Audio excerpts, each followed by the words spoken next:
nga ba ang latest updates patungkol sa samahan ni Bea Alonzo and Vincent Co? Magkasama pa rin di umano pagkatapos or sa kabila ng wedding cancellation rumors. So yan po ang ating pag-uusapan.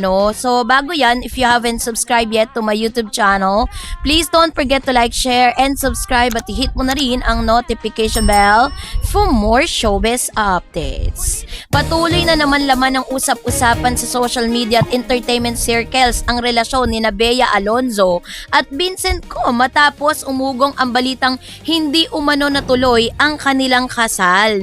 Dito yung plano nilang kasalan dito po sa nasabi pong bansang Spain.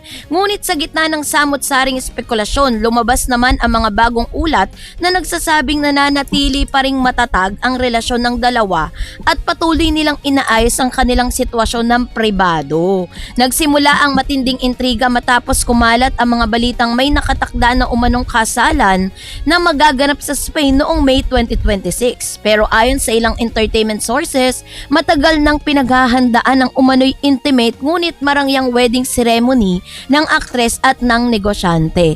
Marami pa nga raw sa kanilang malalapit na kaibigan at pamilya ang naghahanda para bumiyahe patungong Europe upang dumalo sa naturang okasyon. Ngunit bago pa man umano ito matuloy, bigla na lamang umanong nagkansela ang kasal.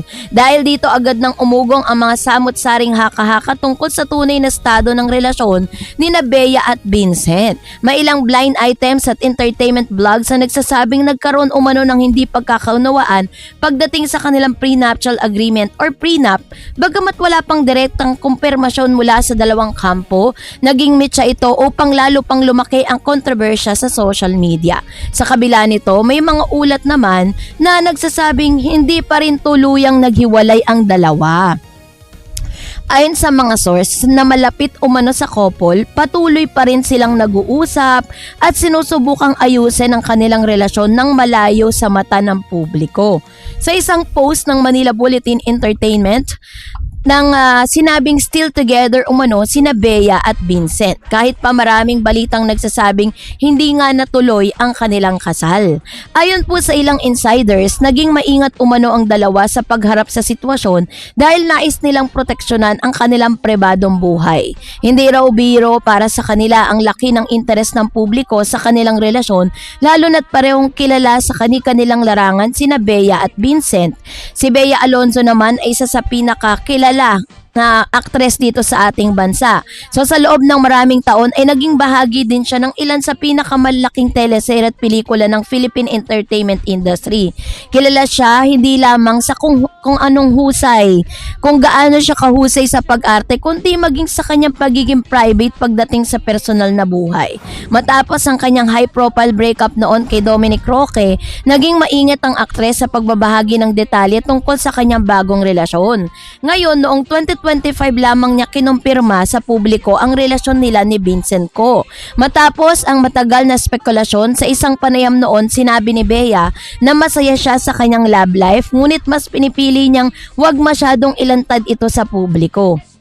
Samantalang si Vincent Co ay kilala bilang bahagi ng pamilya na nasa likod ng Pure Gold Business Empire at bukod sa retail business, sangkot din umano ang kanilang pamilya sa iba't ibang investment tulad ng real estate at iba pang negosyo. So dahil dito hindi maiiwasang mapag-usapan ang malaking agwat ng kanilang lifestyle at financial background ng dalawa. Bagay na lalo pang naging sentro ng intriga nang lumabas ang mga usapin tungkol sa prenup.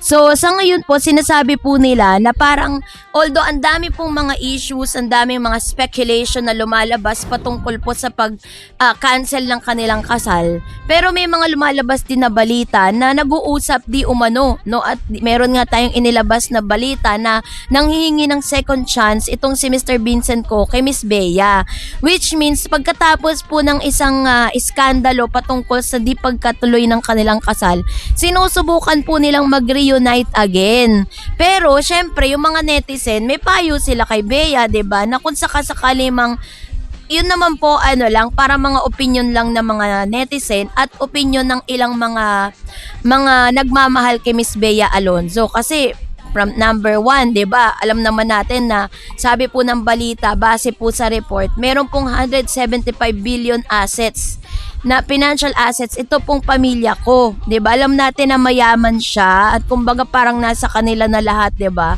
So, kailangan po kung pinoproteksyonan ni Mr. ng mga ko ang kanilang kayamanan, dapat din maramdaman ni Bea na pinoproteksyonan din siya ni Mr. Vincent Ko. Yun naman po ay mga hiling at mga parang payo ng ilang mga netizen dito po kay Miss Bea Alonzo.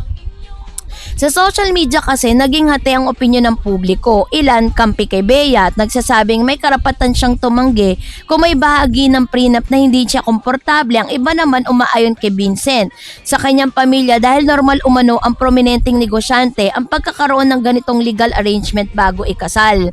Lalong nadagdagan ng usapin ng makita, no? Ito pong si Vincent Ko sa isang public event nung sinasabing araw ng kanilang kasal. Gayunpaman, hindi naman ito nangangahulugang tapos na ang kanilang relasyon. So yun po yung ina-assure po ng mga kampo po ni Bea at ni Vincent na parang kahit ano pa po yung nangyari, kahit ano po mga skandalo at kahit ano pa po mga isyong naglabasan at speculation patungkol sa kanilang canceled wedding, ay inaayos po nila ito ng pribado, which means may possibility pa rin talagang matuloy yung kanilang engranding kasal. Maaaring may mga circumstances at may mga parang hardship or trial silang pinagdaanan na kung saan parang ano yun parang level ng kanilang relationship na ngayon bago pa man sila ikasal meron na silang mabigat na mga problema na kapag ito po ay nasolusyonan nila, mas mapagtatagumpayan nila yung mas malalaki pang problemang posibleng dumating.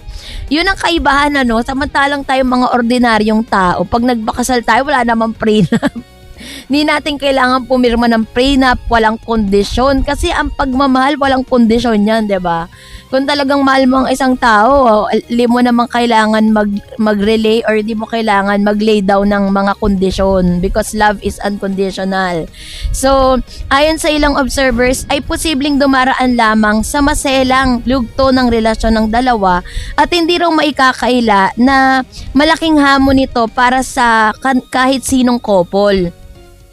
Yung ma-pressure mula sa publiko, lalo na kung ang parehong kilala at matagumpay ang dalawang ikakasal, 'di ba? Si Miss Bea kasi masasabi naman natin na hindi naman talaga siya mahirap or hindi naman talaga siya lang yung parang ordinaryong tao na ikakasal sa isang tagapagmana, 'di ba?